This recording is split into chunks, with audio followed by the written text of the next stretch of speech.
Hello New Zealand, I'm Philip Duncan. Thanks very much for joining us.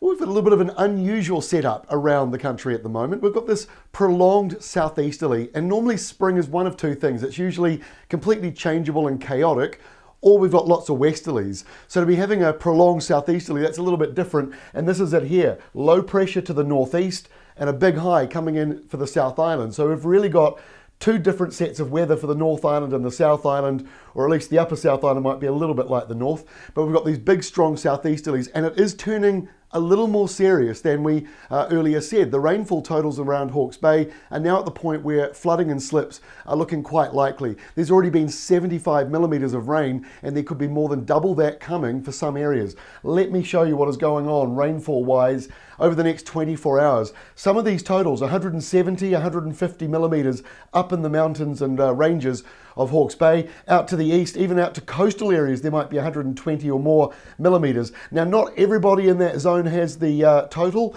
but that is the risk area for it, which means there could be sort of anywhere plus and minus a little bit in that zone. That is the main risk area for flooding and slips. And when you take a look at the setup, you can kind of see why. There is this big low. It is stuck out to the east while we've got high pressure out over the South Island. The two are working together, but this low will not budge until Sunday. So rain continues to come in. It moves up and down the coastline, which is a positive. It means it's not necessarily stuck in the same place. But this is how it looks across Thursday around the North Island anyway. And once we get to Friday, it's still coming in. It's still blowing through. And over to the west, you're going to find varying levels of cloud coming through. It might feel dark and gloomy like it's going to rain, but it doesn't actually rain, or you just get a couple of spits.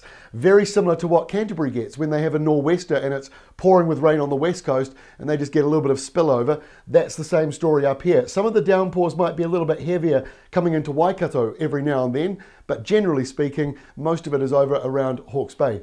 Now into the weekend, and this does turn back to showers for a number of areas, not so much a serious issue. Out to the northeast though, still be some heavy downpours. Snow flurries continue on the ranges, and in the South Island it's a combination of frosty mornings and sunny afternoons for many of you. And then we get to Sunday, and finally there's some signs that this is moving away. A big low, really big low, but it's been pushed away. High pressure out to the west is trying to come in, but we've also got a low to the north and a low to the south. That's a little more like spring. And so as we get in towards the start of next week, there is a subtropical system coming down towards us that pushes in westerlies. That makes the sun come back out for Hawke's Bay, Waited Upper and Gisborne. In the South Island, a little bit more of a breeze might start to stop those frosts that you've got. And by the time we get to Tuesday next week, here's our next system to focus on. It looks like a subtropical low just sort of rolling past us. We also have a high that is coming on in. So there we go. There is a lot to talk about, despite the fact that it's a repetitive forecast really all the way to Sunday. That is all from me. Our next update, obviously tomorrow.